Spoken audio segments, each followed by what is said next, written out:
something clear. These are just opinions, so don't take it personally. Just because we don't like it, you can still be happy. Enjoy what you like, you're an adult. Yeah. BWN Productions, mask plus props and costume work. If you want a monster name, contact BWN Productions. Fast custom shirts, hundreds of t-shirts, all at reasonable prices. If you need custom work, contact Fast Custom Shirts.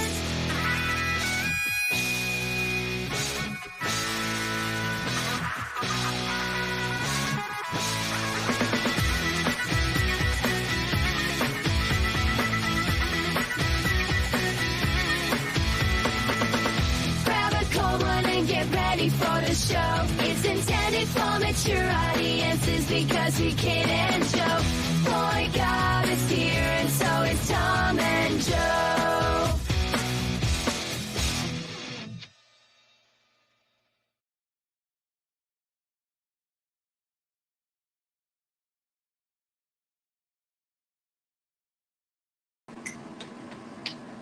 Hey, I had us muted, you see. yes. I just wanted to make sure I didn't hear you in just that catchy song because it is very excellent. It was co-produced by robots, you know. Yes, robots. It's the wave of the future. All artistic endeavors will be taken over by robots, and I think it's a good thing. It's the way of the now. Yeah. It's here. The It's future here. is now. The future is here. You remember that? That's a real quote now. Yep. They got us. Consumerism. Hey, Joe, can I ask you a question? Yeah. Did you have a week? It was a week. It was I don't know. There was ups and downs, Tom. There was all kinds of things. On the plus side, you know, I got a job that I wanted to get, you know, come Damn, a blow? got approved. No, unfortunately, no. I got approved on that. So, and a lot of work came in. Juan went and did a show this weekend and did outstanding, you know, so that was good. Our San Antonio shows are always like, because they have a shitload of shows in San Antonio, Tom. Too many.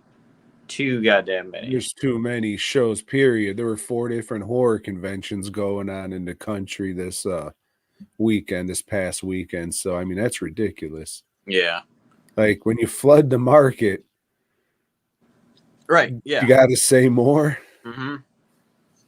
That's in anything. That's just not conventions. That's anything. If you flood the market, then, there's going to be less for everybody. And I knew people here from Texas at all of them, all of these out of state things that were going on. So there was people still traveling, but no, let's see what else. Oh, okay. So like football season started and I decided, hey, I'm going to start watching football again and got some numbers for the game, Hello, Lisa. Makes it a little more interesting to watch the game, especially if like I got no interest in the fucking Cowboys, I could give a shit, but at least I can cheer on myself and won. Hey man, I won the halftime number. So yeah, that's like extra $100. And I thought, you know what, I'm gonna do with that. I'm gonna treat myself. I'm gonna go to my old buddy at Severance, go to their website and get this box set I've been wanting, but that's a little still. Maybe I should hold on and make a little bit more money before I bite down on that. That's, I don't know. Maybe they'll have a Black Friday sale or something. But it probably. I hope they call it an African American Friday sale. It's not to offend. Hispanic Heritage Month, Tom. Half month. Yeah, half a month. Yeah, Crypticon was this past weekend and a bunch of other ones, I guess. I don't know. And then then it was the weekend was a bit of an emotional roller coaster for me because we had a new dog enter the picture, and I was not quite prepared for that, and it stirred up emotions that I thought were, well, I knew they were still there. I just bury shit, I bury shit. Like a bone in the yard. Yeah, like a hooker, I bury it, and then I drink it away, I suppose you could say, but it doesn't go away. It's still there. So I was not pleased for most of the weekend, but fuck it, I'll just bury it out again. Uh, but yeah, man. So it's the beginning of a new week, and just back to work. Just back to work. I did watch more shit than I did the week previous, so like you, I'm trying to watch some 2024 stuff because we're getting closer and closer to the end of the year. I know that because I'm getting a lot of emails, from like H&R Block and other tax services, that want me to spend my money with them. And hey, I just got a notification that the Falcons won after I walked away from the game because that's what I need to do, But yeah. So let me ask you this there, Joe.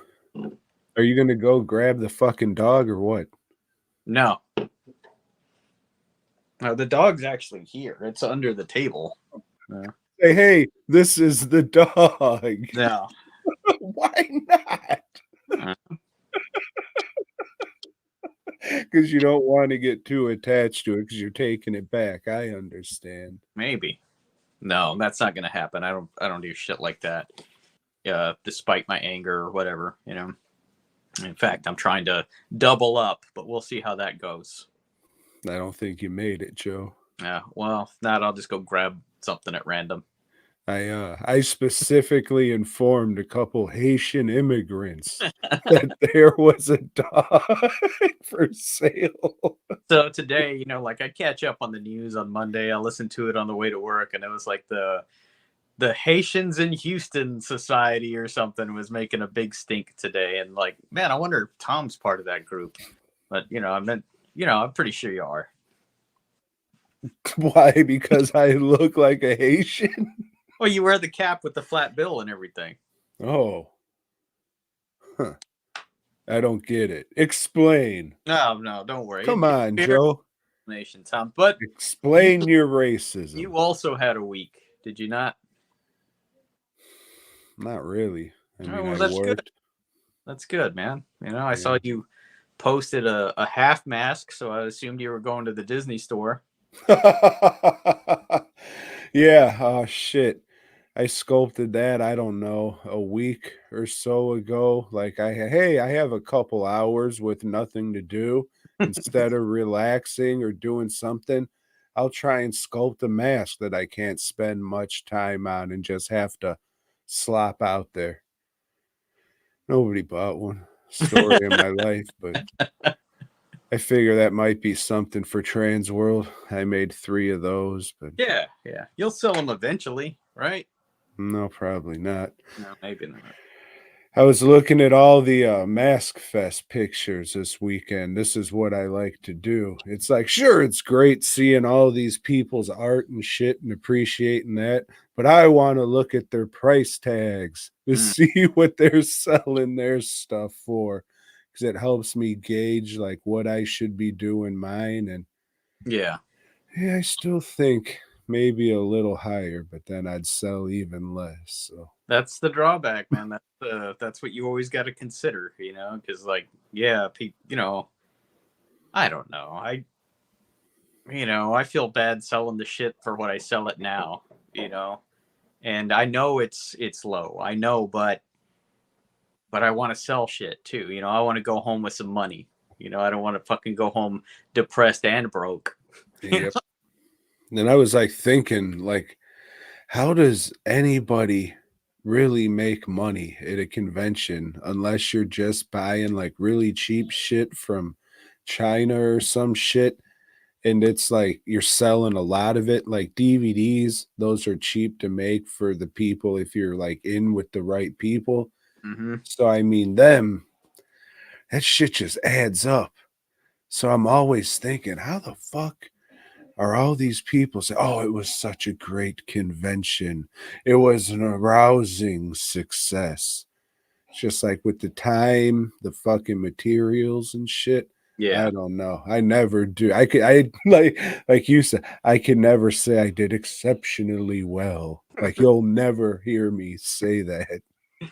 Well, it's like I look at even how much the prints have increased in price, you know, and it's like, wow, that's like I wouldn't buy that. That's a lot, you know, for, you know, I mean, yeah, they made that drawing, they put all that work into it once, and then hey, like, you know, the file back to the printer, and let me just keep on printing 11 by 17s or whatever, you know. That I don't understand how people just keep buying that stuff, but they do well. They do well. We've got a couple of buddies that are out there doing that, and they Not the shit that I gotta paint every single one by hand, so every single one's an original painting, but no one gives a fuck because it's not real art, because it's not a piece of paper. Mhm. Fuck. I know. I know. Story of my life. Hmm. But yeah, I've just been thinking a lot about that too. Oh, what am I gonna do with my life? How am I gonna keep going? Because I don't know if you know this or not, but like a lot of the independent mask makers and shit, they have like other jobs too, and just kind of do this on the side and shit. I was not aware of that. Yeah, it's like it's hard as shit to make fucking money off of this shit. You know what I'm saying? Yeah. Yeah. So I don't know. It's hard. I don't know. I didn't what's the right way to say this? I didn't pick the best things to learn these past 20 or so years that could be applied to other things. Yeah. And probably the smoking weed and wearing a hat all the time wouldn't fly anywhere else too. So I mean I'm kind of fucked on that, but yeah, just a lot of things, you know, you got to take into consideration. Mm-hmm. But like I was thinking about like retirement and all of that. What am I going to do when I retire? Like I don't plan on retiring. I'll probably do this till I die. Yeah. But I was thinking, oh yeah, all the older people I seen when they get older, you know, all they do is, you know, just sit around watching TV. So I'll just think of all these Blu-rays and stuff as an investment. You see, so let me go order this Stephen Chow set so I have something to do when I'm 61. Oh, fuck. Yeah, it's not good to think about the future, Joe, especially when you do some dumb shit like me that Well, I mean, I'm coming off of 4 weeks. It was really slow, you know, and you know, I mean, business slows down, but your bills don't. You know, they're gonna keep coming, and that shit's got to get paid. Uh, so like, yeah. So at the end of last week, having that influx of jobs and Juan doing good at that show, man, that helped a lot. And while I'd really love to stop doing shows, you know, as much fun as I have, you know, and you know, like Roop said, we got plenty of stories from all that stuff. It's I'm getting fucking old, man. I'm already old, you know, but I can't see myself doing it at like 60 something or whatever, you know, which is right around the corner. You know, it doesn't seem like it. I mean, when you what if I'm 52, you know? I mean, fucking 8 years goes by quick, you know?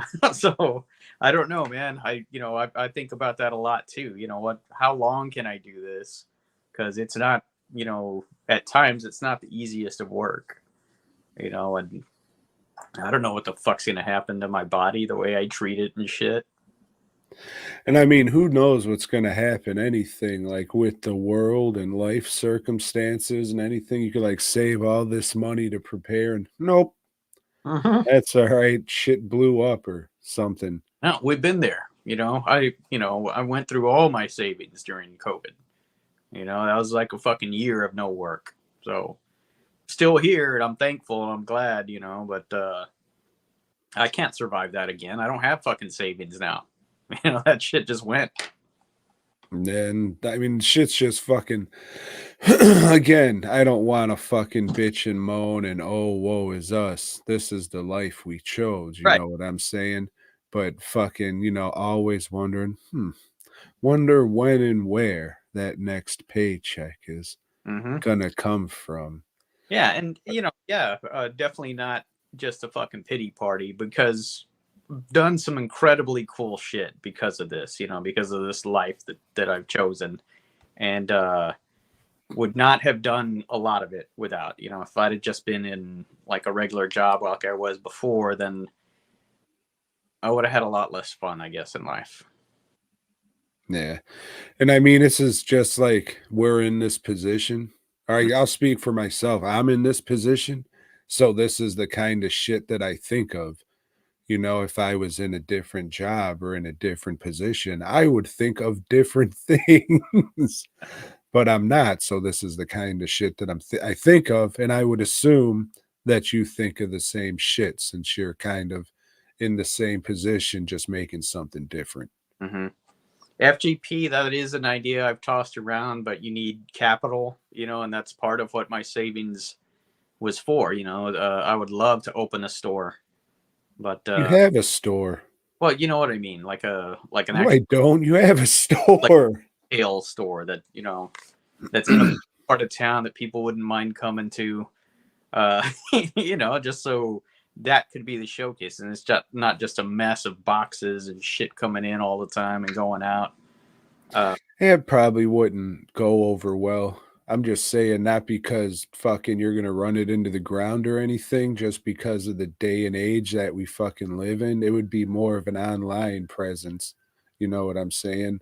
Mm-hmm. Like a fucking one of these like grindhouse, I think their fucking storefront just closed. So I mean like Orbit DVD or like a Nightmare Toys or something. Yeah. Sure, if you're in that town, you'll go and check it out, but I'm sure most of their shit's like online. Mm-hmm.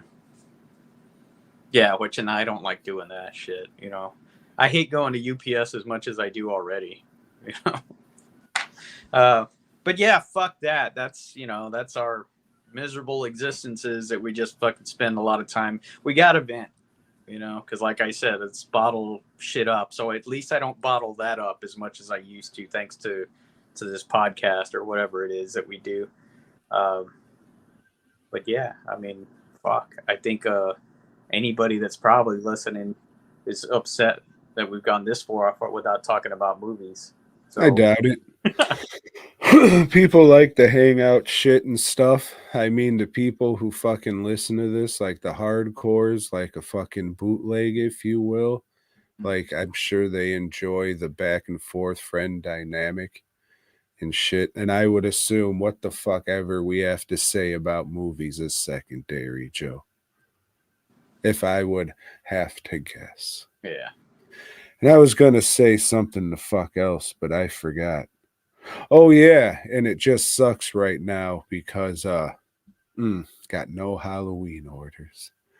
So I'm just sitting here like, oh yeah, I could paint something or just enjoy it while you can, Tom. Just enjoy it while you can. And I can't because my brain's fucking stupid.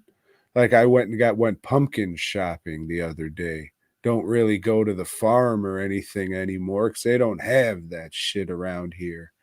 So I went to the grocery store and said, oh shit, they have pumpkins in. And I picked this one up. I was just like, oh yeah, this looks pretty good. It's flat on the back, but you just turn that around and it's like a perfect pumpkin. That's great. And I said, oh shit, they have more inside. Let's see what other pumpkins they have. And I found this other pretty good one. Oh, Jesus Christ. And so I can't get this one. I already put this pumpkin in the cart. I don't want to make it feel bad.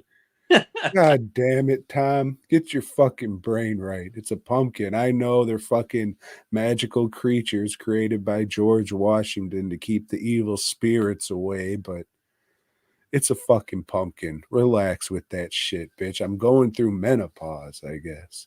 That would be my conclusion to that. Or something is definitely wrong with my brain, which that too. Well, I watched a bunch. I watched my hopes and dreams go down the toilet there, Joe. I'm kidding. Like you said, we have done cool shit.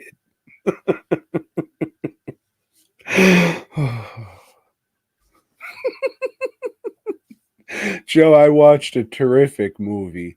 I saw this one when it first came out 21 years ago.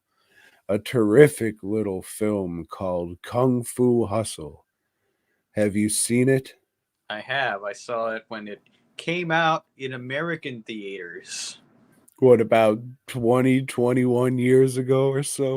About that long, and I had seen Shaolin Soccer, which I enjoyed a lot, so I was looking forward to. I guess, was it that long? Yeah, she'd be old enough. Yeah, I took my daughter to see Kung Fu Hustle. You're an old man now, Joe. Yeah. So, what's this one about? It's set, I don't want to say like old timey, because when you talk about Chinese movies, you think about like motherfuckers riding horses and shit. So, 1940s, does that Yeah, sound about right? some of the music and some of the so maybe even later, because maybe the style, because they're dressed like gangsters at some point, right? Yeah. Music would be 40s for us, but maybe they didn't get that shit until like the 50s. Last year. It's like how the Eastern Europeans are so far behind the times, are breaking in here with Adidas sweatsuits and shit.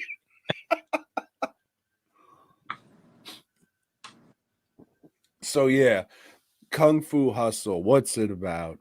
It's about a couple friends just trying to make it in this crazy world. And by trying to make it, they're impersonating gang members, mafioso types. I guess like all different gangs are running China, and the deadliest, most brutal gang of them all is the Axe Gang, Joe. And they have like cross axe Wakanda forever, cross axe tattoos that they have to signify that they're in the gang. So these dudes, Stephen Chow and the fucking fat one from Shaolin Soccer, I'm pretty sure it's been a minute, but we'll get to that. They like Sharpie markers, some fucking Axe Gang tattoos on themselves, and they go to Pigsty Alley, this slum where they try to intimidate the people into giving them money and shit. And the landlady who runs the place, she tells them to get fucked. He's like, all right, well, you're not going to like this. I'm going to call my gang. And he's just, full of shit, faking the funk. And the gang, you like to call them, they shoot a firecracker off in the air, and then it fucking does the symbol and sparklers, however fireworks work. And yeah. And so he throws his little fucking cherry bomb or whatever, and like a sect of the gang just happens to be walking by, and it blows this motherfucker's hat in half. He's like, hey, who did this? But he said it in Asian, you see. Says, oh, it was that lady back there. See, I'm one of you. Go get him. And you just hear like a whoop, and you see this motherfucker laying in a garbage can with his back broken and shit. And the leader of the gang doesn't like that. So, oh no, then they shoot the real firecracker, and that shit happens. And the leader of the gang shows up. And from there, it's just the people of this fucking alley versus the gang. And, this misguided fool in the middle, stuck in the middle. You know, it's like a yin yang, Joe. You got a little bit of good and a little bit of evil, mixed with a little bit of evil and a little bit of good. Oh, yeah, it's pretty good. This movie was my shit back in the day. I'd watch it all the fucking time. I got a couple of the posters somewhere around here rolled up in tubes that I'll never hang up again. And yeah, watching it back now, still pretty fucking awesome.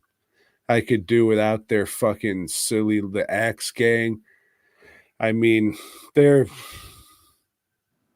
you know,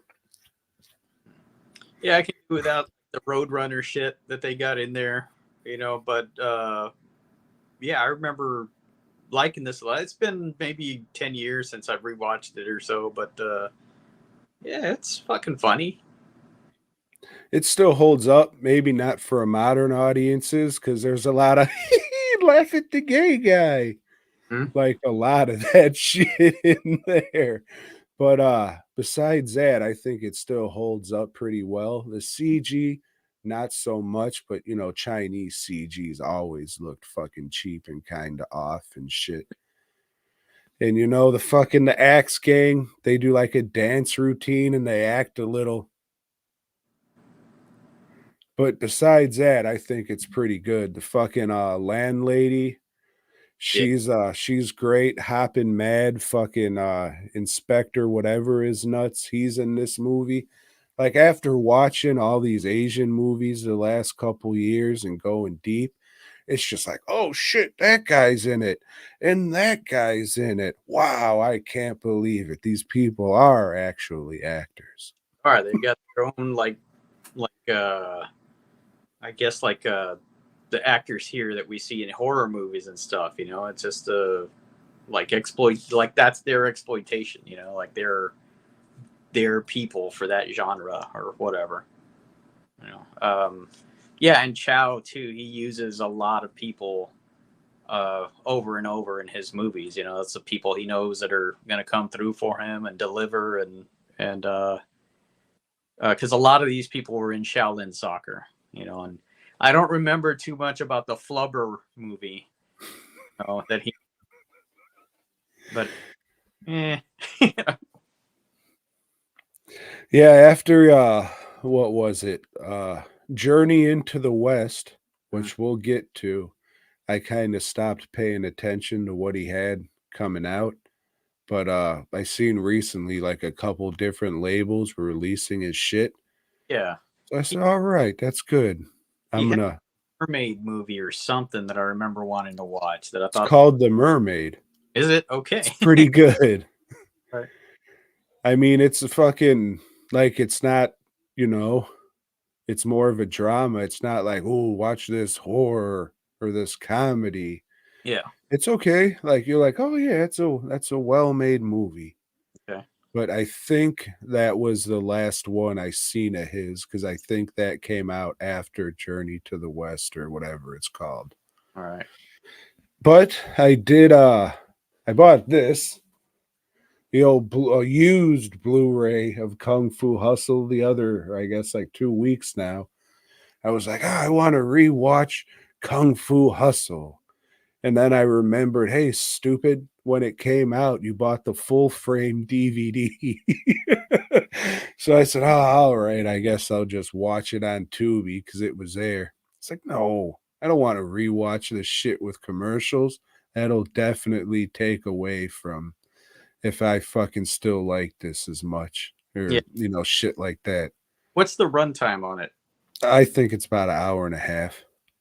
All right. So yeah, I found a used copy for like $8 shipped, watched it, and I was like, fuck yeah, this shit's awesome. As soon as that fucking music score it, dum, dum, dum, dum, dum, that was like, oh fuck yeah, I remember this shit, dog. Shit, yeah, shit's awesome. If you can get past, the iffy CG and you know, funny's funny, just say, oh, they're foreigners, they didn't know any better 20 years ago. But yeah, shit's great and maybe top 25 for sure. I gave it fucking 4.5 out of 5, so maybe not, because it's not 5 out of 5. So, hey, Mm. go fuck yourself, Kung Fu Hustle. Well, the One Child Nation film was much better, but you know, It was eye opening. different genre. But But yeah, I pulled the Stephen Chow movies I have, and then I ordered a few, and I don't think that box set gets here till November. Hmm. But we should be able to ride it out till then and see what's up with old Stephen Chow, both behind and in front of the camera. I'll give you a chance to dig through your box and find Shaolin Soccer, because I'm going to do Journey into the West in the sequel the next 2 weeks. all right.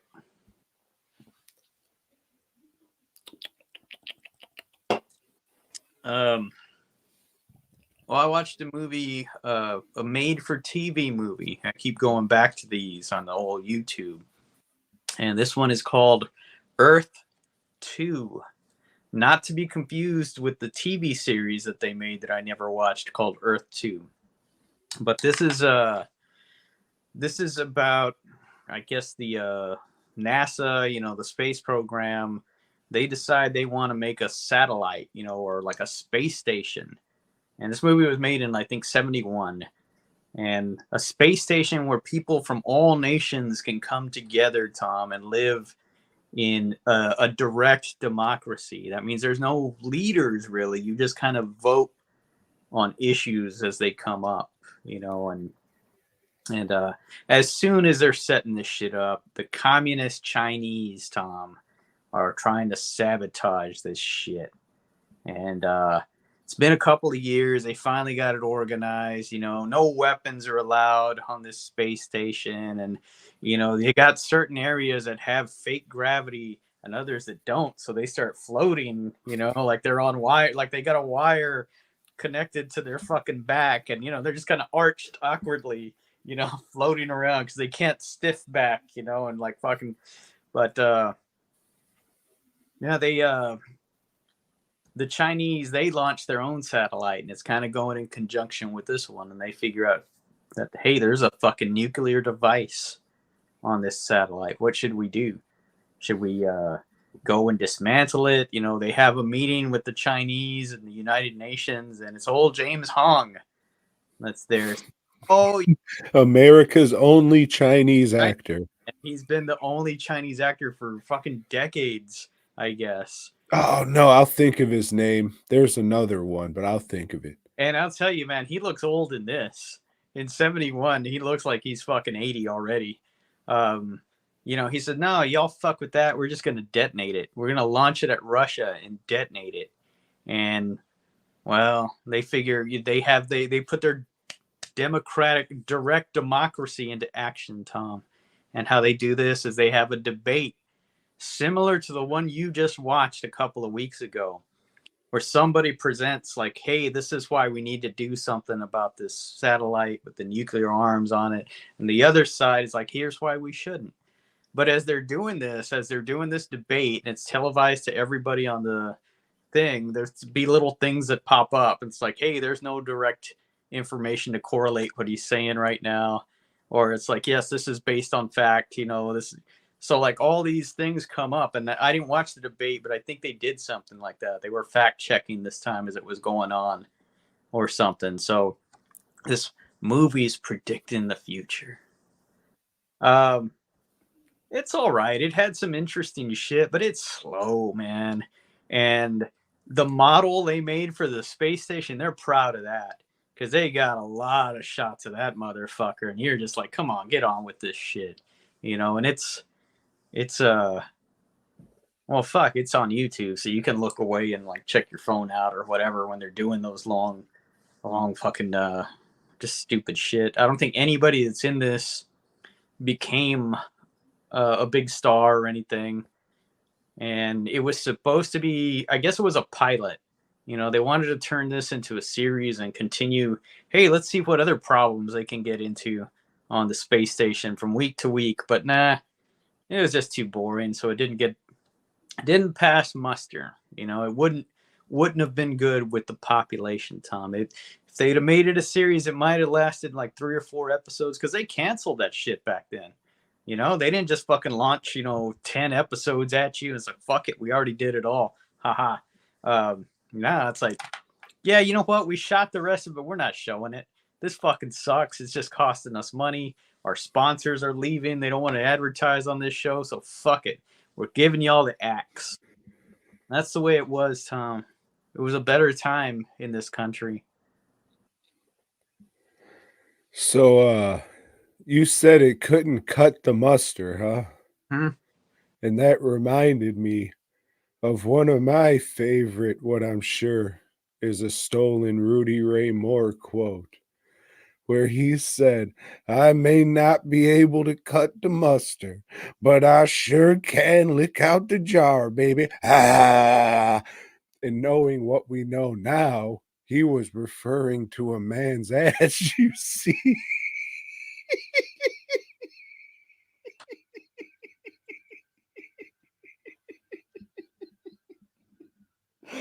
Oh, everything's in a different light now. Rudy Ray. And I Right. once again complain that Pride Month infringes on Hispanic Heritage Month. Just be happy. John Leguizamo is in that movie. It's appropriate. Spawn, right? That's what it was called, Spawn. What was it called? The Pest? Mambo Mouth. That's right, the hit motion picture La Bamba. Woo! Oh, piss. DP. I watched a 2024 movie, Joe. Let's just, since I watched a little more than you, I'll just knock out a couple 2024 movies if you don't mind. That's why you're the brains of this outfit, Tom. Damn, we are fucked. All right, I might as well drink to that. All right. Gonna lick the bottle, you see. But I sure can lick out the jar. Does it all weird and slow.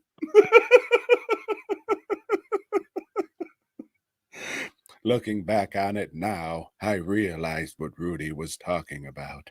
Very subversive.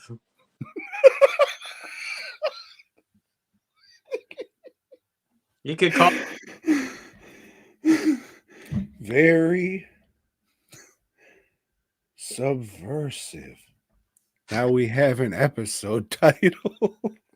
They always come up somewhere. That's for the podcast, the audio listeners you see at boygob.com. Hey, no, you still got a little bit of time, audio listeners, because that was recently renewed. But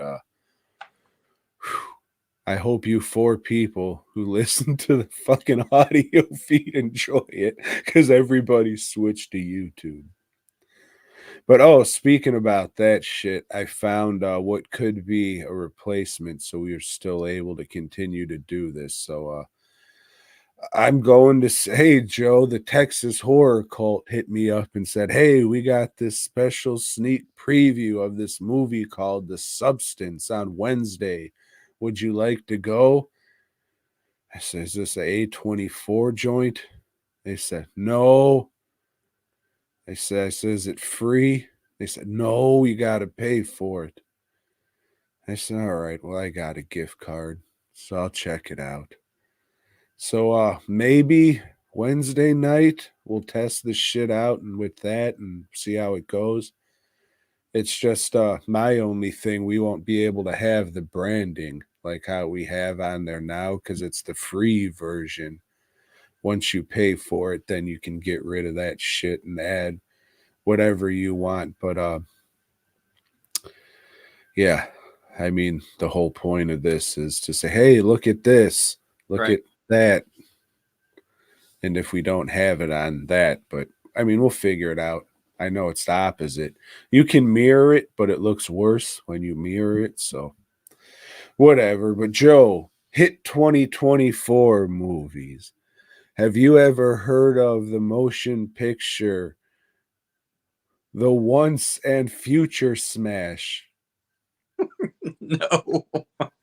Okay. Well, this is a mockumentary.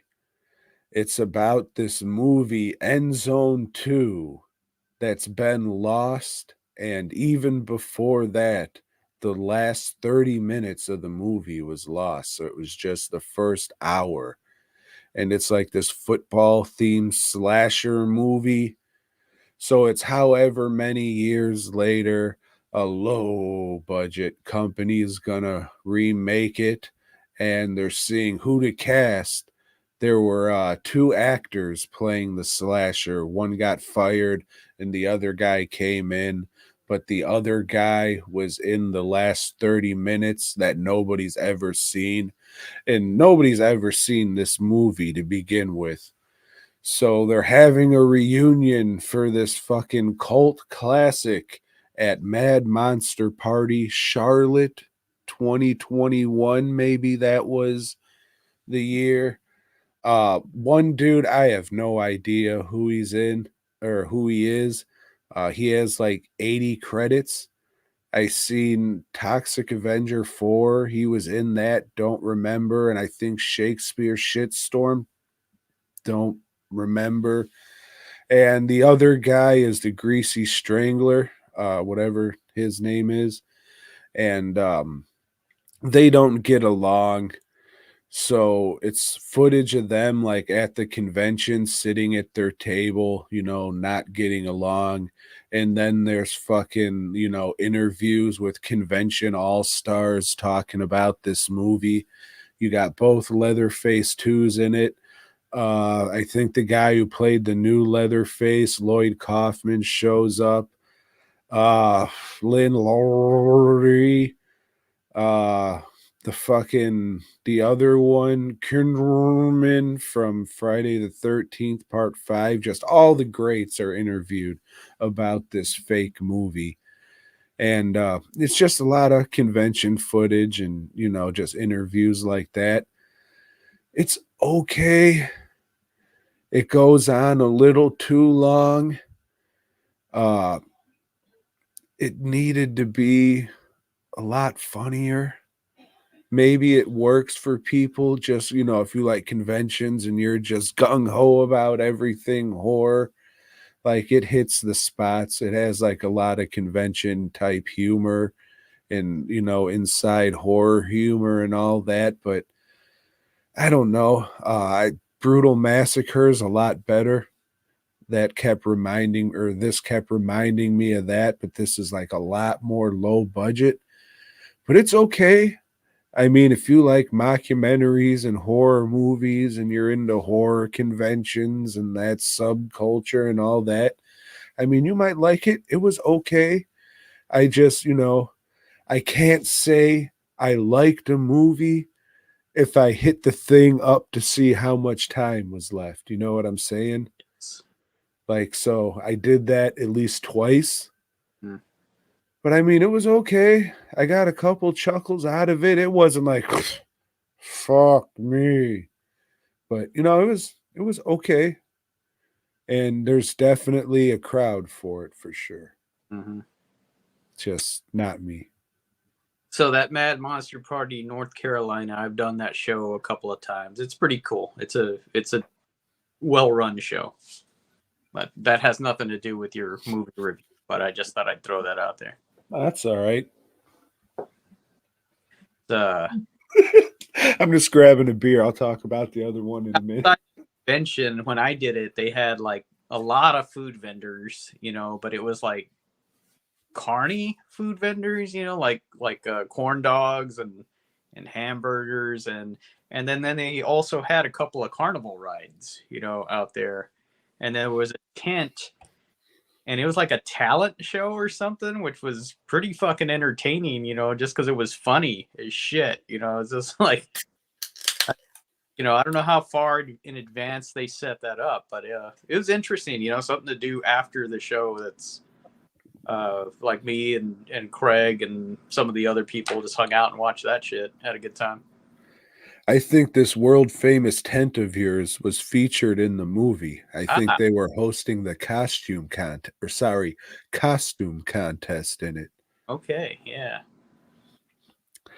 But yeah, I mean, it's all right. If you like mockumentary shit and fucking horror conventions, check it out for sure. Well, I mean, you do. All you do is talk about Spinal Tap. I can't get you to shut the fuck up about that shit. Fuck, Spinal Tap and Trailer Park Boys. That's all you fucking go on about. week, man. And right after that, I had to watch a couple of Trailer Park Boys, the series, not the movies, because fuck those movies.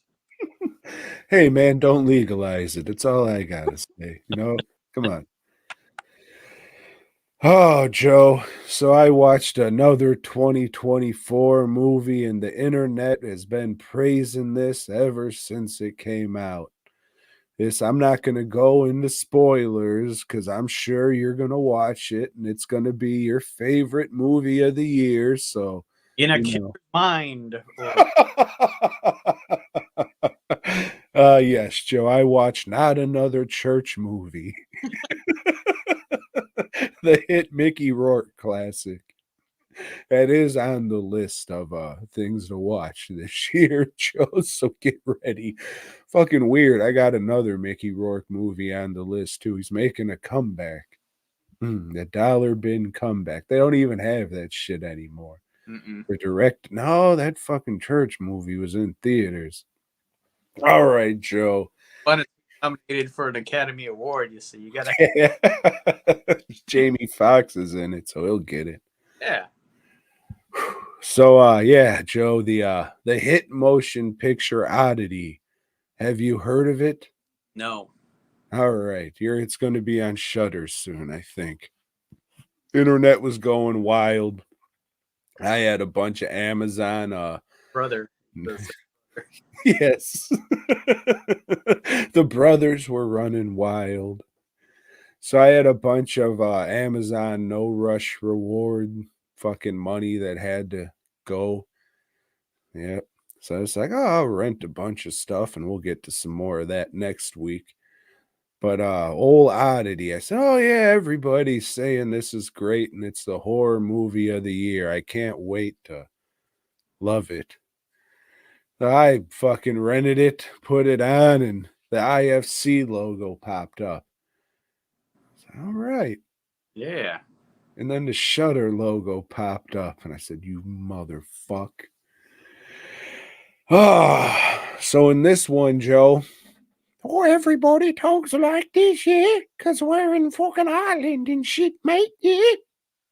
As long as they don't play the bagpipes, I mean, I'm sure there's some droning bagpipes in the score because it wouldn't be a haunting movie. Mhm. You're gonna hear a lot of people say, "Oh, this is like a campfire story." Man, I'm thinking if I should ruin it, but I think you're gonna watch it and love it, so I don't know. Okay. There's nothing to ruin. The folk shit is my jam. So yeah. This is why I say you're gonna love it. Hey, Because it's one of these movies where, like, oh man, this is set up like, oh, this is creepy and weird. What's gonna happen? What's gonna happen? Oh, not much. All right, I'll go fuck myself then. That's it. Terrific. But I think the ending, you'll say, fuck you. I think. Otherwise, you're gonna say, oh, oh, it was so chilling. Horror's my first love, and I love this. But no. So shit. This lady, she's moving into this fucking like old Irish home that looks like it's just put together with stones and mud. She's not getting a reception with the phone. There's only one spot she can get reception with. She made herself a little tent in the front room. I mean, you have this whole house. Why? Fine, whatever. Her husband's a psychiatrist at the local psychiatristery, and he's just like, oh, it just boils down to like you're thinking, Why isn't he home with his wife? This is weird that she's just here at this weird place by herself. But whatever. And during the night, there's a knock at the door, and it turns out to be an escaped mental patient. And he's just like, hey, there's someone in the house with you. And he's got a crazy eye. He looks like half a twisted going, "Arr." She's like, what? No, you should leave. No, no, ma'am. There's somebody in the house with you. And then she's just like, no, you're not coming in. He says, all right, I'm gonna get help. And then she's murdered in that tent. And you cut to however many months later, the doctor, he has a new girlfriend or whatever. He he goes and visits his dead wife's like sister. She's blind. She owns a fucking junk shop. It's just like, ooh, look at this. It's a bird skeleton. I think they call them curiosity shops, but it's just a bunch of goth garbage that, come on, you fuck. And so, oh, look at this spooktacular bell. If you ring it, a dead bellboy will run after you, and you will die. Hee hee hee. Tales from the crypt. I'll take 2. Yeah. And he's just like, yeah, all right, bitch. I was just coming to check on you and shit. If you want to come hang out on, just let me know. We're still family and all that good shit. All right, bye, blind bitch. I don't know how you run this store being blind and having to lock up and count money and all, but whatever. And a week or so later, she shows up to their fucking stone house or whatever the fuck it is, or their cobble. And she has this box, and inside the box is this big wooden man, this spooky looking wooden man, like Morty from The Fear, but a little spookier. And she starts acting weird. Why is she acting weird? What's this wooden man? Find out in the hit motion picture Oddity. Joe, it's shot incredibly well and looks so beautiful. I'm sold, Tom. Yeah, Sold. no, you'll love it. You'll love it, or the ending, you'll just say, fuck you. You had me up until the last fucking 3 seconds. Good thing I still have Shudder. Yeah. But yeah, fuck no, dude. Fuck no. Like, nah. It's predictable. Extremely predictable. I don't think I gave anything away except maybe me talking about how the wife was just left at home while her husband was at work. Oh, I wonder what that has to. Okay, I got it. Sure, great, right? Sure. So yeah, exactly what you think. Yep, that's okay. All right. Oh, he has a new girlfriend. You say, oh, all right, I may. Okay. Yeah, I mean, it is fucking like it looks cool. It looks, kind of creepy. And it's just like, all right, what's this goofy bitch doing? Huh, okay. All right, then. I'll see myself out. But I've seen a bunch of people saying, oh, this is the horror movie of the year. And I haven't seen anybody talking about this. You will when it hits Shudder. You will. Because this got like a limited theatrical release and shit. They do that so they can get the Academy consideration, Tom. That's right, Joe. That's right. Best foreign film. If Godzilla didn't get fucking nominated for that shit, old Oddity ain't. Sorry, dog. But yeah, it's a no for me, dog. You'll love it. You'll fucking love it. It didn't even need nudity. It was so fuck. Nothing happened and it was so slow. Fuck.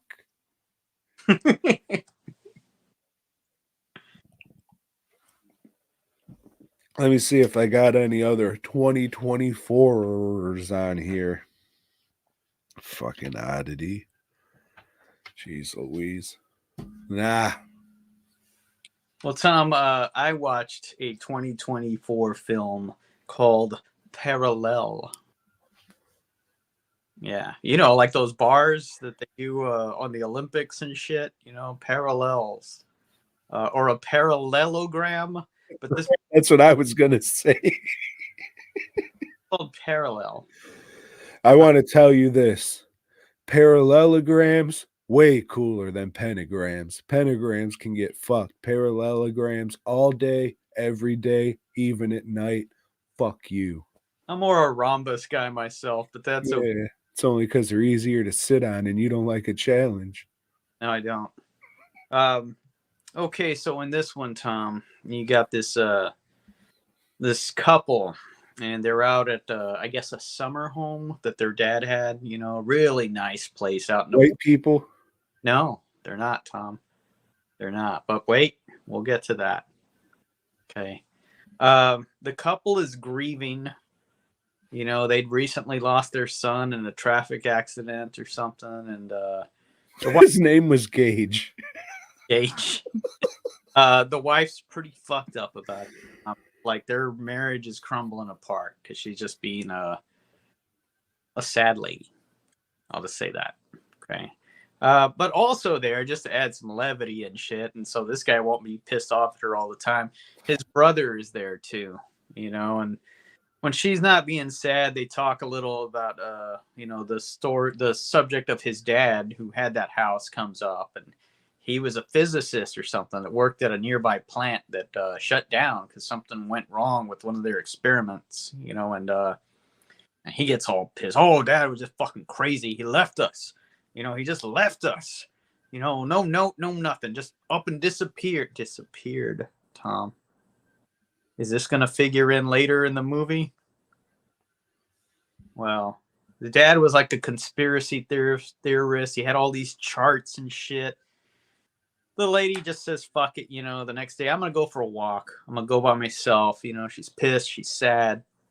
When she's out for a walk, she comes to like this weird little crossroads. So she crosses this crossroads, Tom. And, hey, wait a minute. There's that log that I just passed. What the fuck? You know, and she keeps walking this way, keeps on coming to that same crossroads, Tom. Keeps on coming to that log. Keeps on. And then, wait a minute. There's somebody in the woods there. Oh, shit, that person's holding a gun. That's okay, because a lot of people hunt and stuff. You know, there's bears out there. That looks a lot like her, Tom. That lady shoots at her. She fucking shoots back with her shotgun and runs off. Gets back to the house, and everything's cool, but it's not, Tom. Not cool. Because things are just a little bit different. A little bit. You know what? Her husband's being a little more aggressive than he was. Don't seem to give a shit, you know, and so she runs off, goes back to the crossroads, and it's this. She's just trying to find her way back.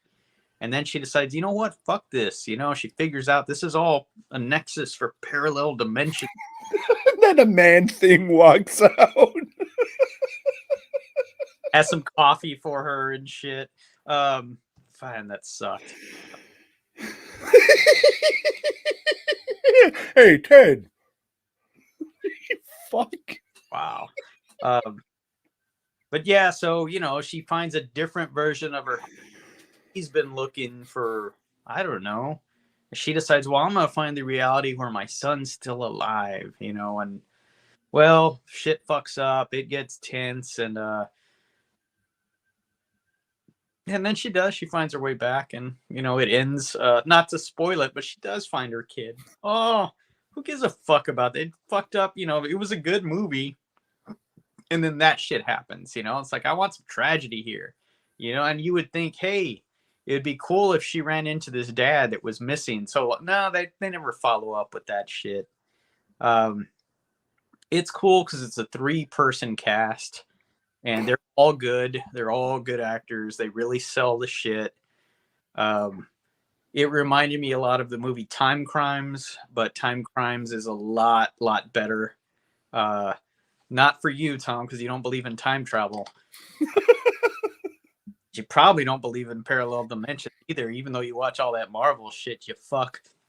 But it's good. I mean, it's good until the ending, until the ending, because in a movie like this, I really don't want a happy ending.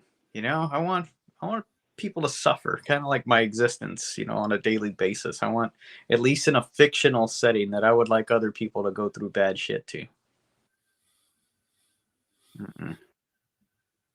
I remember what I watched this on.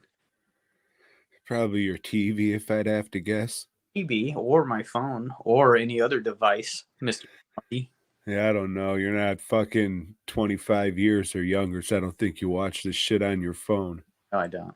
I don't watch anything on my phone. I watched that movie 65 on my phone because we had a power outage.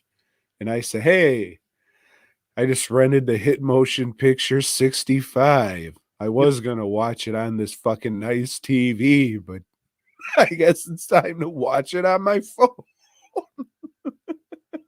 And it was a movie worthy of being watched on your phone. But this is a 2024 movie. It's not making a list. It was good enough, but it's not good enough either. Did you watch any 2024 movies worth making any one of the lists this past week there, Joe? Didn't. It's good. I did. Scratched out, though. Well, yeah. Yeah, we'll save that for the... fuck it. We'll just let the end be weird. Holy shit. Joe went back. Back where? To the homeland. And if you want to pay for... I was going to promote Fast Custom Shirts, but he's back. So, yeah, you got to do it backwards, you see. DWNproductions.net. So, yeah, it was Friday the 13th this past Friday. Sure was. So it's been a couple years since I watched any of the Friday the 13th movies. They used to be my shit, if you will. And then I grew up. And it's like, they're Friday the 13th movies now. But I said, you know what? I'll go back and watch a couple. So I watched Friday the 13th, part 3. That was, depending on what day you'd catch me on, I could tell you that was my favorite one. So in this one, that's what? 3D one? Yes. Yeah. Okay. With the hit song.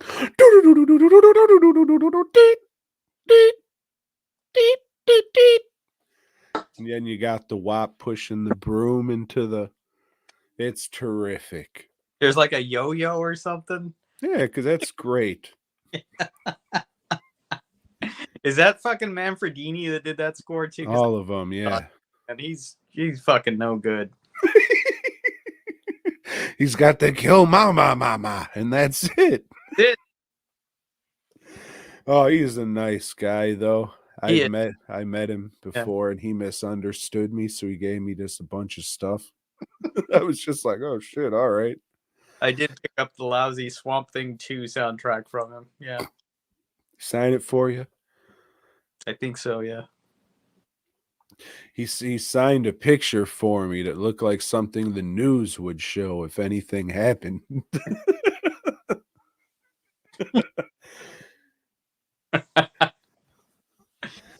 So good old Friday the 13th, part 3. This one takes place after Friday the 13th, part 2. And in it, a group of friends are, going for a weekend of fun out in the woods. One of the main focuses is this kid, Shelly, and he's a practical joker. And, he's going to win everybody over playing practical jokes and, going, oh, I'm wearing a mask. Ain't that crazy? Not really, Shelly. You're just annoying prick. Go get fucked. So he's dealing with that. And a couple other characters get a Excuse me? Sounds like he's an impractical Joker to me. God damn, I don't like that show. Not at all. Never seen it. Ugh. So, yeah, some of the kids have a run-in with a biker gang at the store. And these biker gangs, or just one, this biker gang hunts them down to get revengeance. But unfortunately, there's a barn next to this cabin the kids are renting. So the biker gang gets distracted with like using a rope that's in the barn as a swing and shit and just having a great time. Hey, you can always distract a biker gang with a fucking rope swing. Oh, shit. So yeah, Jason kills them. And then he kills everybody else. And then he takes one of Shelly's masks. That's a hockey mask. And now Jason has a hockey mask. And fucking a lady thinks that she kills him, but he doesn't. Hmm. And that's Friday the 13th, part 3.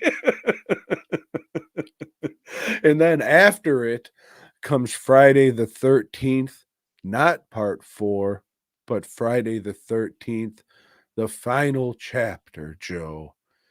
And this takes place right after the third one. The coroners and the cops and the ambulance are there. They pick up Jason's body, bring him to the morgue. The coroner's, he's there. He's trying to get his pecker licked. But the fucking chick he's with, she's too creeped out with the dead body there. So he puts on a fucking very erotic workout video and starts to crank off.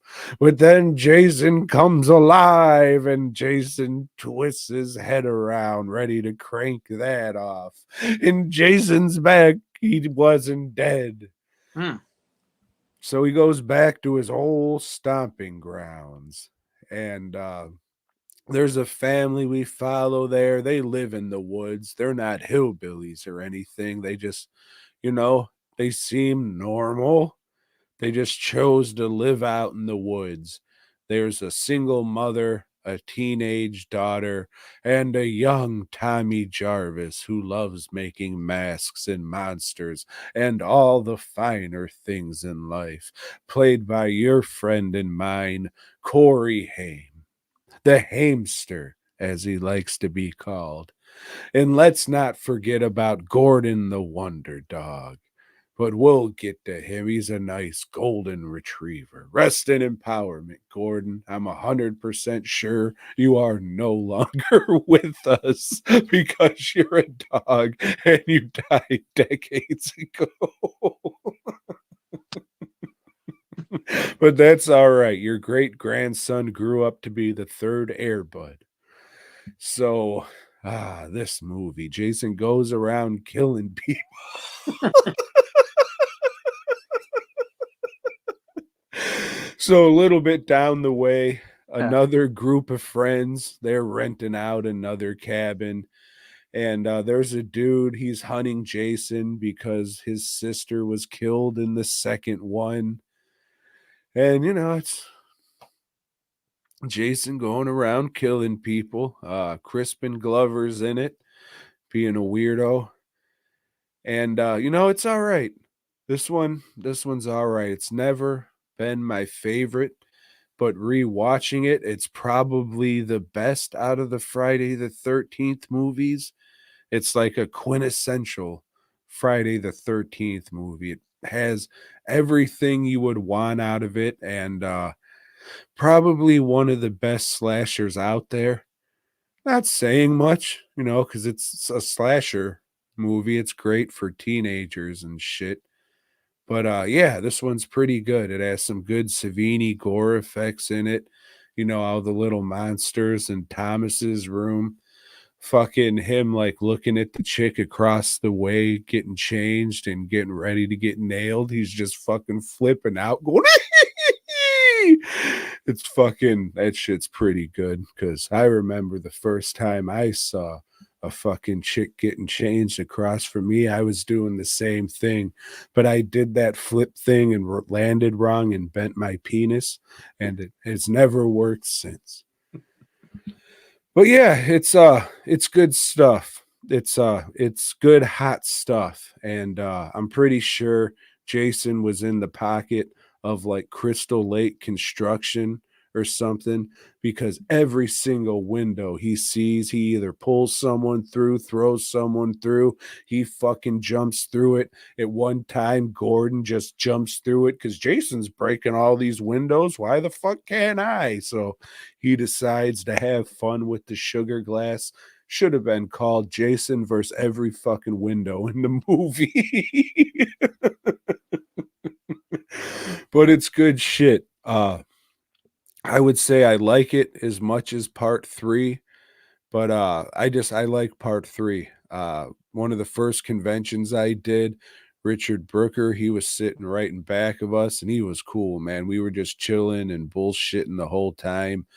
Like, we would take smoke breaks and watch each other shit, and we were just sitting there fucking drinking the whole time. He's one of the coolest dudes I fucking met at a fucking convention and shit. And he was talking to me, "Oh, hey, mate, how are you doing?" And I wasn't expecting that, but all right, man, I'm cool. How are you? So, yeah, we hit it off, and then he died. So, rest in empowerment, son. You were a cool dude. But yeah, these movies are definitely nostalgia for me. I won't go and say, "Oh, these are fantastically well-made movies." Like, all you got to say, "Yeah, they're in this location and Jason kills people. He's still a dude in this one. In this one, he's a zombie, but in this one, he's still a dude." So, I mean, besides that, what do you say? Right. But yeah, definitely dude movies, the Friday the 13th movies compared to the Halloween movies, which are chick flicks. But yeah, I dug it. I dug it. But I mean, if you don't give a fuck, I totally understand. It's just a fucking guy in a mask walking around. And then the second one he does, or not the second one, but the third one, he kind of makes some noise, like he's trying to be Leatherface or some shit. And I was like, "Hey, you shut the fuck up and don't say anything, you fuck. I don't want to hear a peep out of you." That's how I like my Jason, silent. But yeah, they were worth a watch. Let's see. Can't watch the fifth one every time, Joe. I guess not, but you probably should. Yeah, I mean, that's usually what I go to, and I just put the commentary track on. Yeah. If you've never listened to the part 5 commentary track with Danny Steinman and I forget the dude's name, but he does a lot of like supplementals and shit, Red Shirt Pictures. He did that Just Desserts Creep Show documentary. Yeah. Big old Case Felcher. There you go. There you go. There you go. Yeah. How about you there, Joe? You watch any more of them picture shows there? I did, Tom. I watched another entry of the Lone Wolf and Cub series, So this time was the 5th film in this saga. I'll call it a saga because there's now over 5 films. This one was Baby Cart in the Land of Demons. Well, I guess the Land of Demons is just like this festival that they hold because they go to this festival. On the way there, old fucking Lone Wolf, he's attacked by some random dude, and like Lone Wolf like gives him a killing, sword swipe. I wasn't gonna say blow, but gives him a killing sword swipe. And the guy says, "Oh, I am the first of 5 assassins. And we know that it costs 500 Ryu to hire your services, but we need to test you first. Here's 100 Ryu and part of the information on the person we want you to assassinate." So this happens 4 more times, Tom. So he gets more money and more information. And it's this plot's fucking confusing, man. Okay, so there is this prefect or something that is replacing the heir to that whoever owns that fucking place, because it's like a lord and serf system, you know, replacing the one son that should inherit all that shit with a little girl that they're passing off as a boy. Epstein Erotic.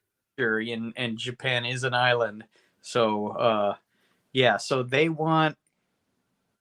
there's this guy going with information that's going to prove this, but this guy is going to destroy that information or something, and they want him to kill this guy and get that scroll that's going to prove everything. And the only thing is, this guy's like some kind of Buddha dude. You know, he's got like some fucking Buddha powers or some shit. Anyway, they go into the town to find this guy, and there's a festival going on. You know, there's always more than one story in these movies. And there's a thief, a pickpocket, that's doing her shit there. And like, she's about to get busted, runs by Cub and says, "Here, hold this wallet that I just stole, and don't tell anybody. You promise not to tell anybody?" Because he hardly talks to Cub, you know. And well, the cops come running up and they arrest Cub, you know. And it's like, well, we got to make an example.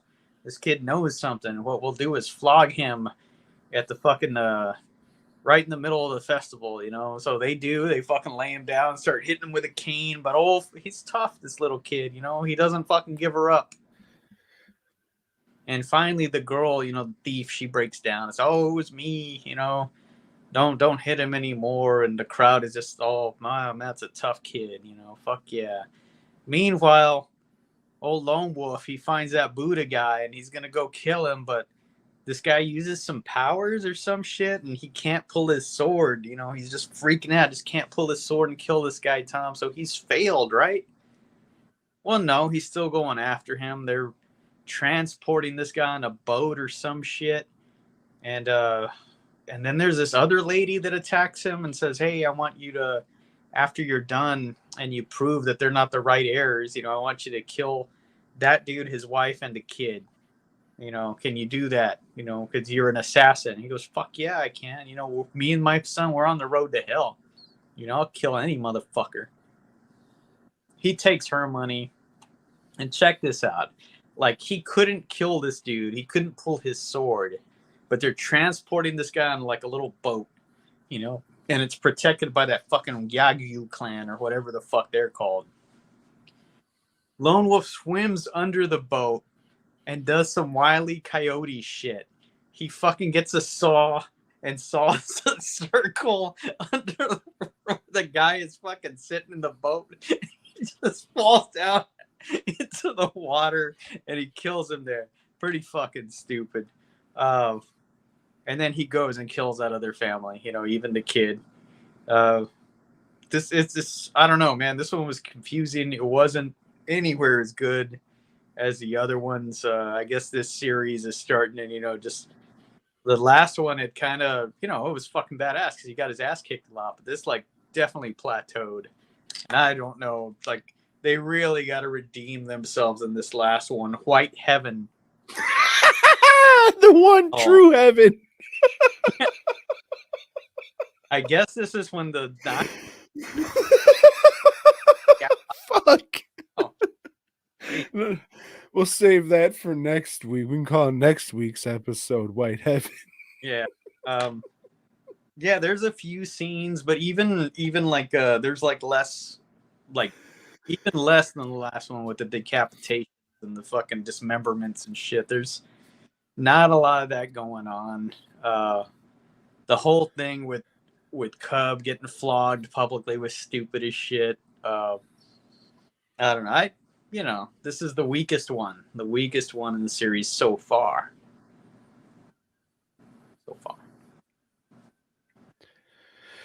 I'm thinking I'm gonna do some special makeup effects for next weekend so we can have old Uncle Ruckus come on and talk about White Heaven. Are you familiar with Uncle Ruckus, Joe? But I am gonna watch the special features on this. This is Criterion, baby. Mm. Get ready. You'll be able to get it 50% off soon enough. That's how I got it a few years ago. It's the only time to ever buy a fucking Criterion. And at this point, fucking Arrow, too. Really, any of the boutique releases, just wait a little bit. They'll have a 50% off sale before you know it. Mm-hmm. Except if you're looking to get that Stephen Chow set. Baby. Throw that money into the fire. You don't need it. No need to save at this point.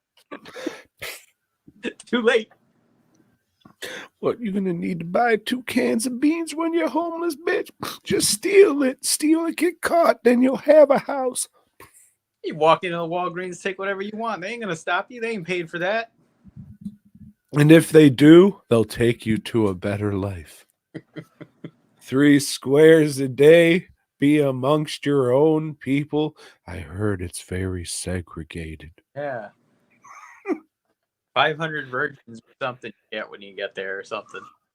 I was talking about jail, not blowing up the fucking convenience store, Joe.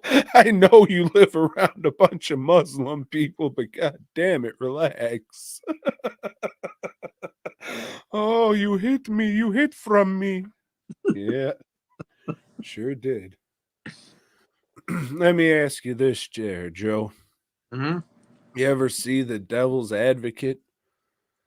Yeah, I have. I have, Tom. That's my Al Pacino.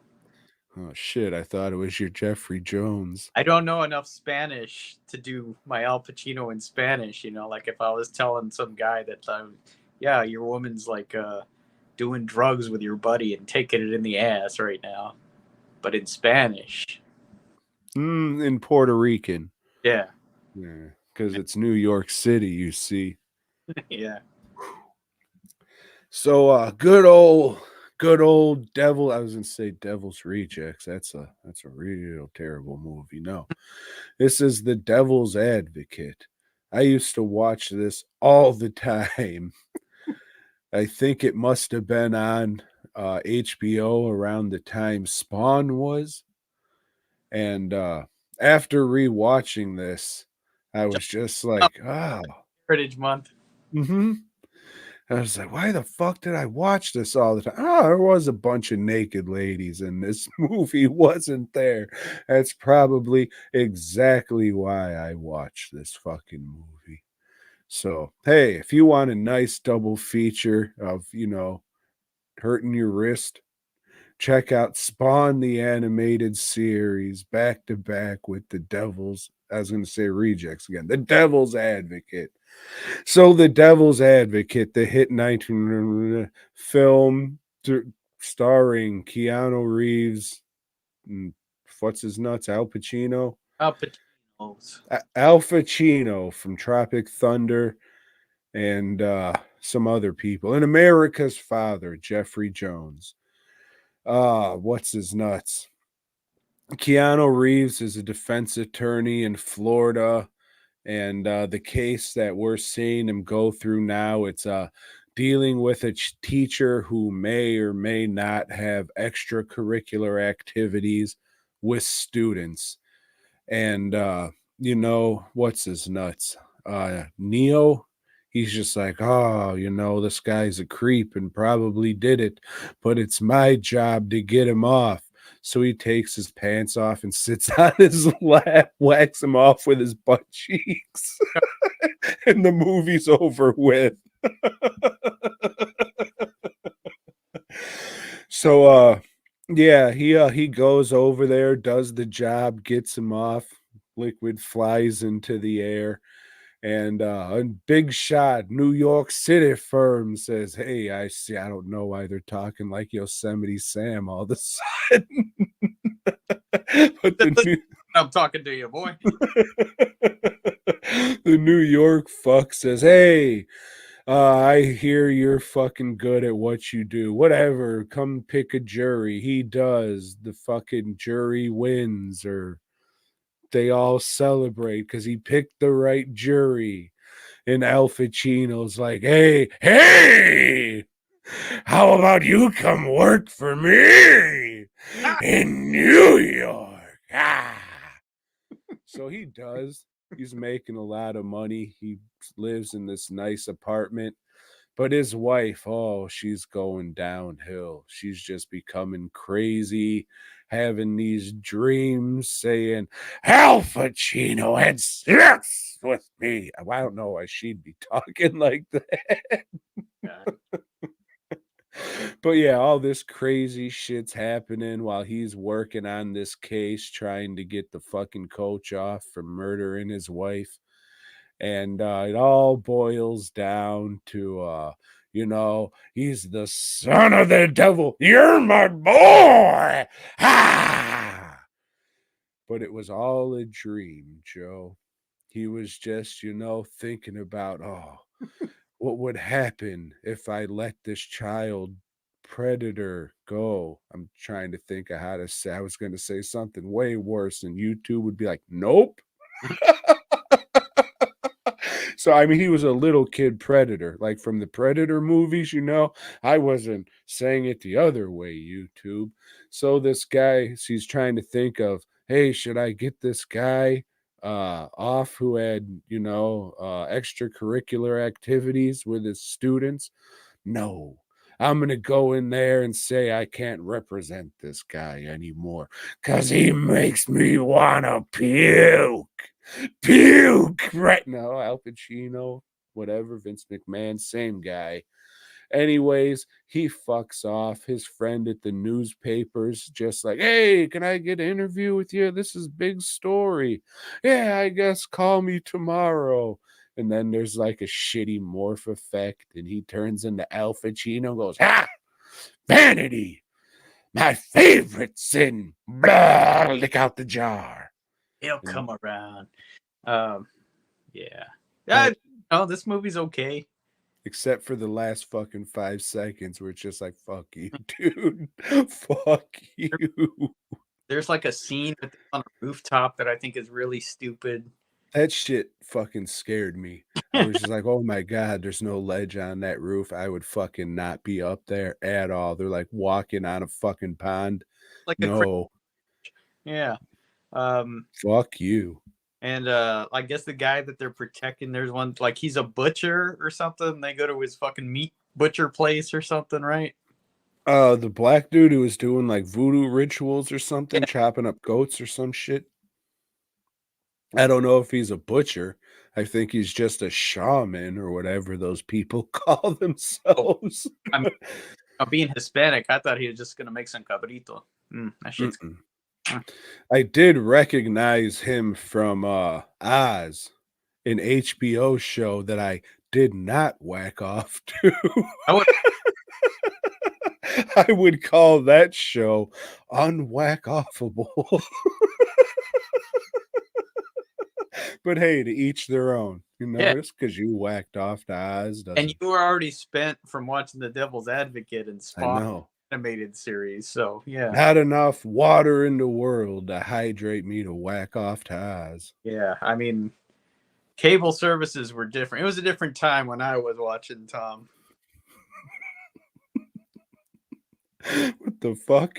Did you just throw your hat in the washer a bunch of times? Is that why it looks all shitty and beat up? No, that's just the lighting in here. It looks good. Oh, does it? It's like has a bunch of, dents and shit into it, like it's been stepped on and run over. The brim's all folded and shit like a tire got it. Allen, Texas don't fuck around. Oh, I see. Derp. So yeah, it was all right. The CG doesn't hold up. CG fire and shit, right? And like morph effects and yeah. Who's his wife in the movie? I don't know. I think it was Eric Roberts, but I could be wrong. She's familiar. I want to say something like she has kind of a baby face. This bitch has the face of a baby, is what I'm trying to say. The one that played Irene Warrenos in Monster? I'm thinking it might be Charlize Theron, but I'm not 100% sure. think it is her, but I think she's hot as fuck. Well, you should check this movie out because you see her knockers. Yeah. And hey, kids, cover up your ears. Maybe the P-lips too. Yeah. She used to get naked in everything she would do. I think that's, I'm a fan of hers. Yep, that Malibu Bay Films head does tell me you're a fucking pervert. But we'll get to that. You being a pervert, that is. Right now, Joe, top 5 most perverted things you've ever done in your life. Shit, I need to stop and think about that, Tom. I was on the DWN Terrible Horror Crap podcast show. That's probably number 1. Why?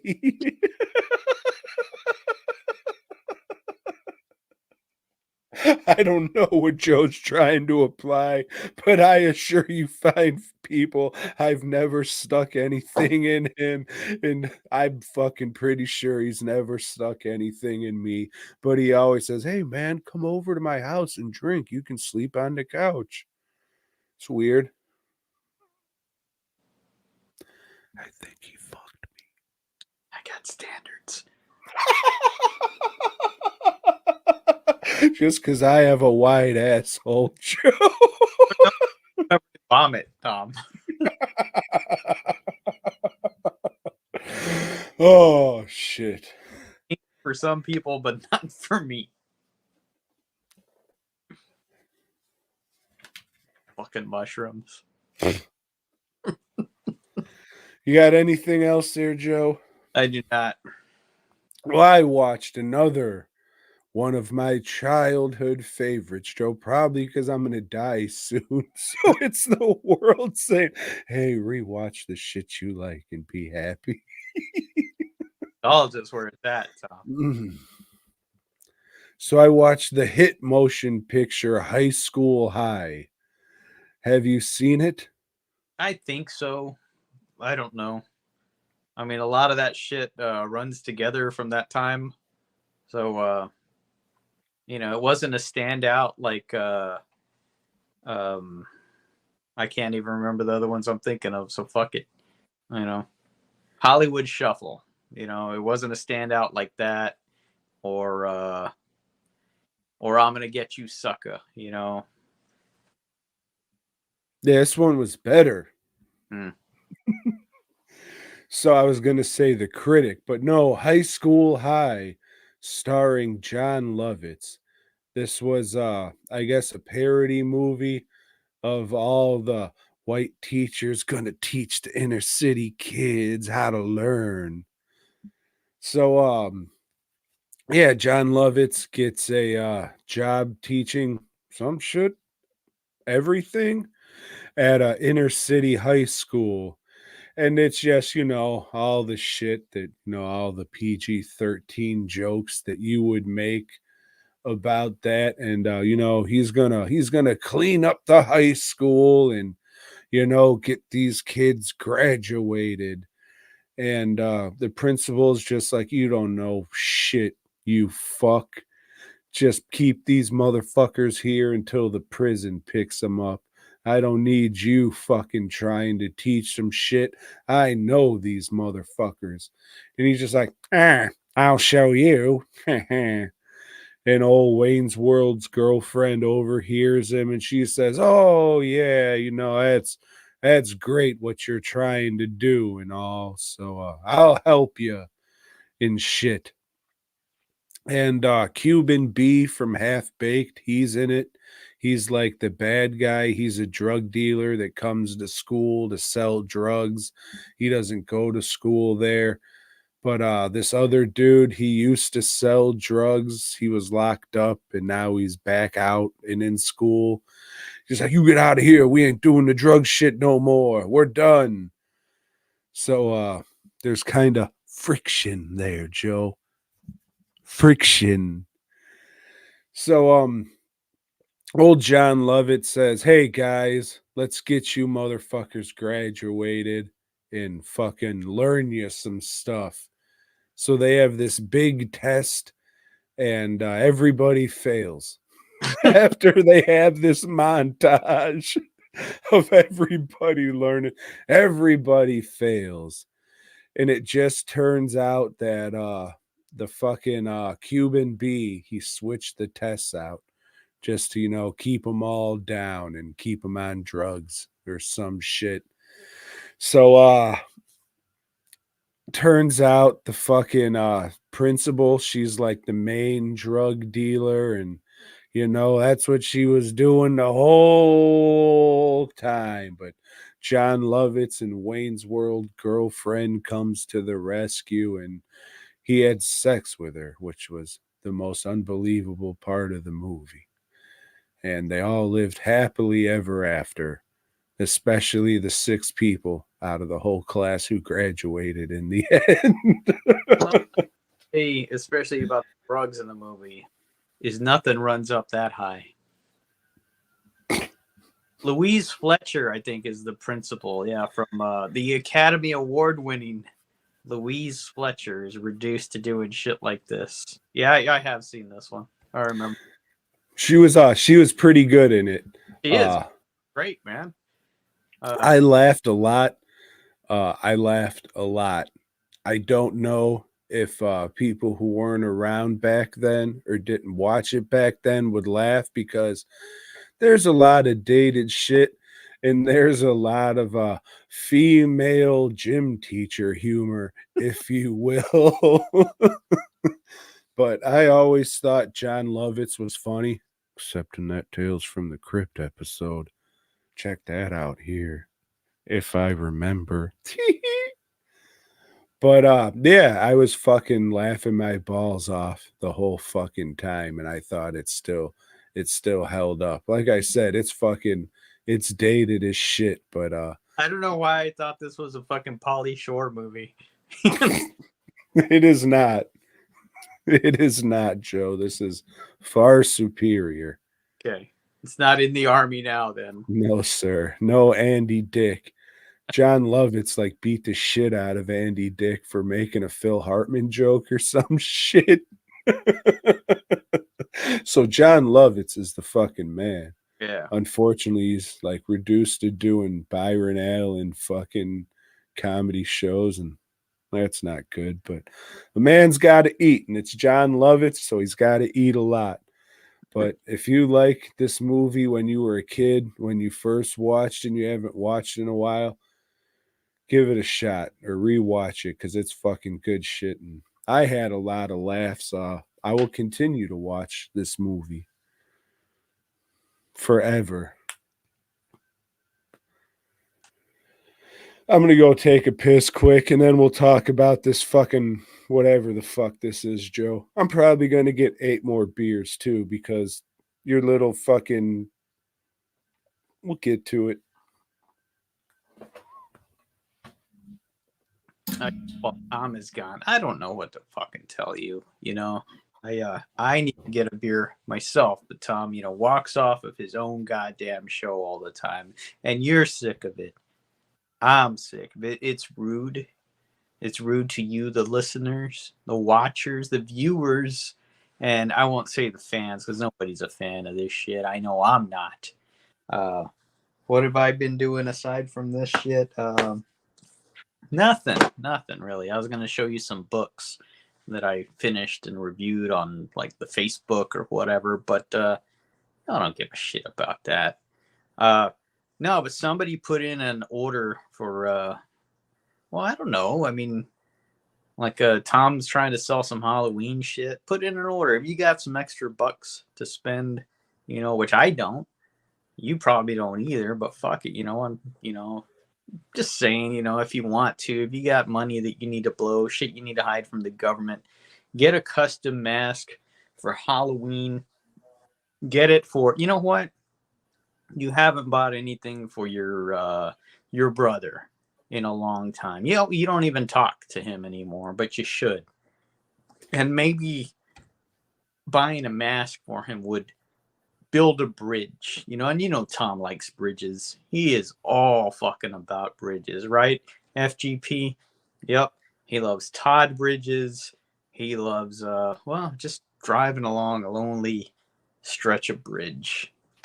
God damn, he probably meant to go take a shit. He used to do all the time when we first started the show. He'd disappear for like 20 minutes, and it's like, fuck, oh, sorry, I ate a bunch of pizza earlier today. You know how it is when I eat the pizza, but, well, shit. He's back, and maybe he just had some breadsticks because that, didn't take as long as it used to. But, yeah. Should have just talked about Spider-Man. I should have. All right. So while Joe goes to sit on breadsticks, I'm going to let you all know about Fast Custom Shirts. Are they fast? I don't know. Are they custom? Yeah. Are they shirts? Most of them. So fastcustomshirts.com. Hey, Joe, you like Spider-Man? No, not lately. Why? In Marvel 2-in-1, the Devil Slayer, or Marvel's team up, the Devil Slayer shows up and wants Spider-Man to help him get some artifact or something because the Defenders are trapped by some demons, but it's not the Devil Slayer. He's a demon disguised, and whatever. Spectacular. I read last week's issue. The Gibbon, remember him, Tom? He comes back, that monkey guy. No, I understand. Yeah. And he wants to fight Spider-Man to prove himself again, and he gets his ass kicked. And then the Beetle comes in, and he's got the new armor that I told you about. He fights. Spider-Man is like fighting him to a draw, but the Gibbon comes in and knocks the shit out of the Beetle at the end. And with his new armor that you told me about. Yeah. Okay. Remember, I told you, hey, Tom, Beetle's got new armor. It's not that dome head anymore. It's the little, and the little suction fingers. But then in Amazing Spider-Man's, which we covered and I just read and I've already forgotten all about because it's so fucking uninteresting. What did happen? I don't know. So this supervillain turned into that supervillain, and Spider-Man caught him, so it doesn't matter. J. Jonah Jameson's mad. The Wizard turns into what's his nuts? Voltron or Not Flash or Speed Demon. Speed Demon. There you go. He's robbing the Macy's or some shit. Yep. Old Jerklin wants some pictures of him, but PP says, no, I only have pictures of me. Well, PP, I want pictures of this guy. Go get pictures of this guy. He's too fast. Doesn't show up. Oh, it's out of focus. But in the end, Spider-Man's the good guy. So Jerklin goes, oh, maybe next time. I won't lose sleep over it, though. J. Jonah Jameson says in a calm voice. It's all right. Maybe next time. If not, it's okay. To the distance in an alley. Do, do, do, do, do. Or wait, no, it's do, do, do, do, do. Fucking pricks. All right, well, now at least it won't be weird ending on Spider-Man. Okay, so we're ending our look at the work of Eric Roberts with First Dog. And this one, Eric Roberts plays the president, and he's out there making one of his speeches, that presidents do. And he keeps his dog with him because who doesn't, right? And, well, shit. Turns out that there's an assassin on that golf course that's been sitting there for 12 hours waiting to fucking kill this fucking president. Very controversial president. In this movie. Yes, in this movie. But luckily, he has a dog that alerts everybody to the assassination attempt. And So of course the president is rushed away. This dog, he can sense out assassins, but can't like get back to like the car that he knows or whatever. So they leave him there because that's what presidents do. They'll just fucking leave you behind. And the dog's just on the loose. Like, well, where the fuck? You know, I'm kind of lost now. It's like, well, let me hop on this truck. And this truck goes all the way to California, Tom. And luckily, there's an orphanage pretty close to where he ends up. And there's a kid there. And this kid, man, he just can't get adopted for shit. You know, like people come through and they adopt other kids and stuff, but nah, he's got kind of a gap in his tooth and they don't like that, you know, so it's just like they fucking leave him behind. But I was watching this, you know, like I do. I say every week, you know, I watch a movie with my mom's. hey, she listens. Yes. I also was joking. This fucking movie's a joke, but keep going. Well, you know, he's inspired by the president's motto, do the right thing. You know, kind of like a Spike Lee movie. And well, he figures I got to get this dog back to the president. I'm going to run away from the foster home. I'm taking the dog back to Washington, D.C. He meets up with some kids. Yeah, we're going over there, but fuck no, they're not. They're going to Vegas. And they wreck. And he comes out of that unscathed, thankfully, and just has a bunch of other adventures. You know, he meets Tiny Lister. He meets a country and western band. That whole thing's fucking weird. He meets a waitress that wants to be a country star. He meets a couple. Like, I guess they're supposed to be just no good thieving pieces of fuck. Mm-hmm. You know, typical white people is what I was trying to say. Believe him that, oh, this is the president's dog, so they want to take it from him and go get a reward, Tom. And well, shit, you know, he eventually gets the dog back to the president just through sheer determination, this kid, you know. And well, fuck, now he's got to go back to the orphanage, Tom. And, you know, he did his thing, but got to meet the president. As my mom calls it, the orphanage. You know, he's sad. He's fucking, you know, he's still unadoptable until we get a surprise at the end of the movie. And he's adopted by the president himself, Tom. So now him and this dog, who he has made an emotional bond with, get to be together. Yeah, this movie should have never fucking happened. I mean, this kid's dumb as fuck that he sees like one presidential speech about doing the right thing. And that fucking in his mind, oh, I have to go on a fucking Huck Finn cross-country adventure to get this dog back with my stupid fucking hat. When you know, the dog has a fucking thing, the tag that clearly says, hey, I'm a fucking famous dog, and everybody with a TV knows who I am because the president takes me everywhere. So if the president's on TV, I'm on TV too. So everybody knows who I am. Hey, I have a chip in my back too. We don't say that until 5 minutes before the movie's over because otherwise there wouldn't be a movie. And the whole time the Secret Service is following this kid. They don't say anything. They just act like spooky fucking Victor Salvas. They don't go, hey, we work for the president. You see? No, the kid just fucking hobos it cross country. You fucking, yeah, I'm just going to go with all these adults who aren't going to do anything fucking to me. Ass, gas, or grass. No one rides for free unless Tiny Lister's the driver, I guess. I don't know. But yeah, this is, I mean, even for a kid's fucking movie, it sucks and it makes no sense. It would have all been over. Like, this is a world famous dog.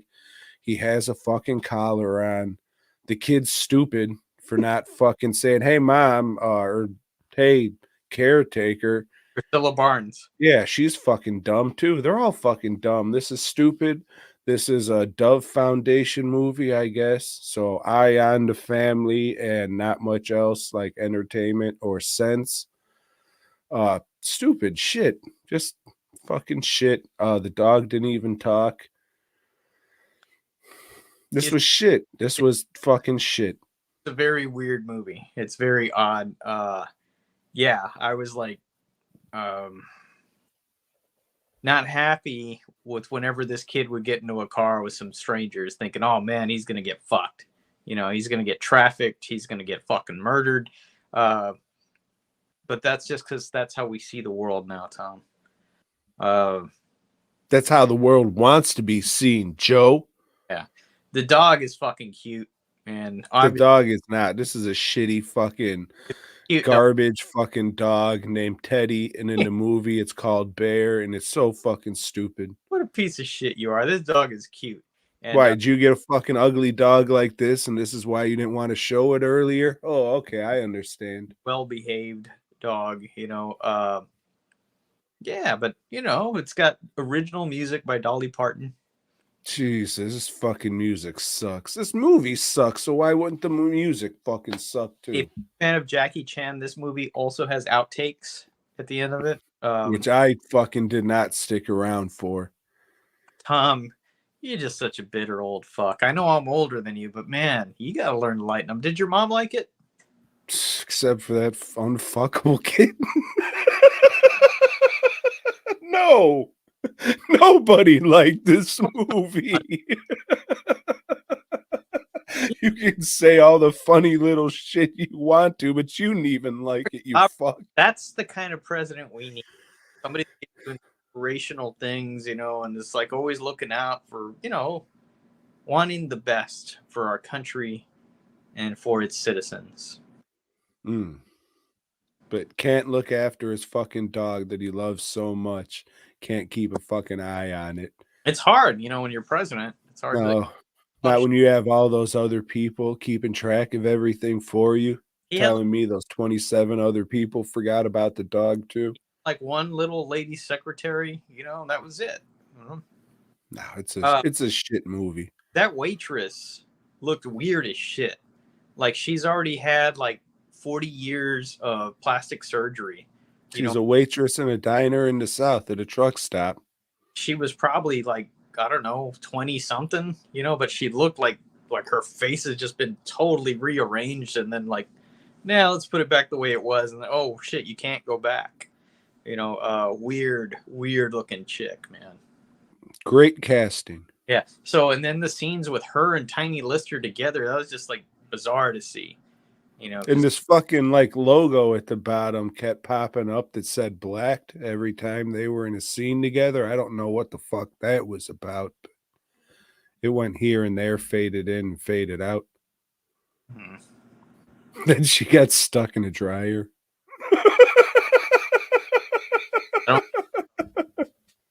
Wink.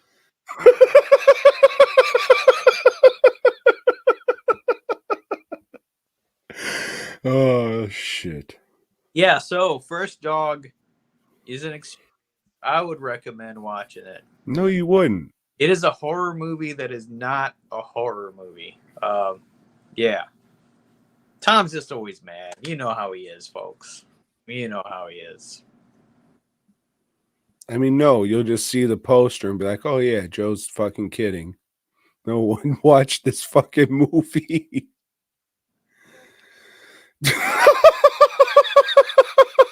Is that you got magic now? Oh shit, Joe.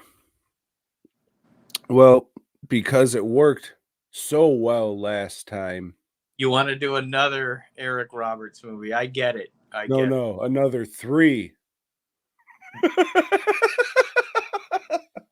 Lou Phillips movies. I get it. Yes. I mean, they might be in the movies I'm going to pick. I don't know. I haven't seen any of the movies I'm going to pick. But when I went by a word and chose shark, it worked so well last time, Joe. And us being in the spooktacular season and all, they say, hey, Let's see how many movies have pumpkin in the title. So I did. And I'll tell you this. We're not going to watch the movie Pumpkin, but we are going to watch Pumpkins. And then we're going to watch Black Pumpkin, or as I would call it, African American Pumpkin. And then we'll close it out with The Pumpkin Man. Will it be as good as The Watermelon Man? I don't know. We'll see. And maybe you will too. So join us next week as we get spooktacular.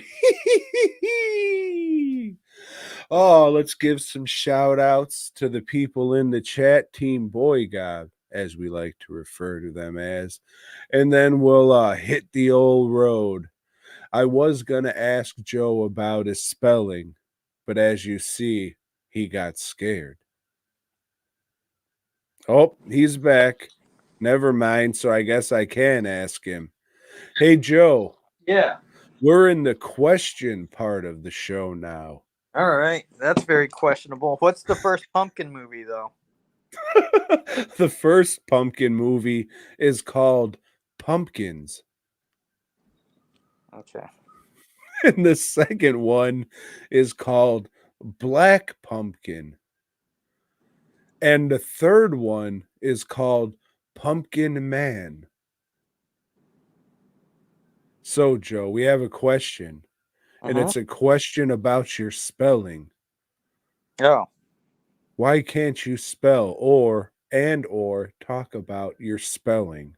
Sometimes I focus too much on one thing and don't focus on the other thing that would be inconsequential, but it's not because it's a whole package deal, you know.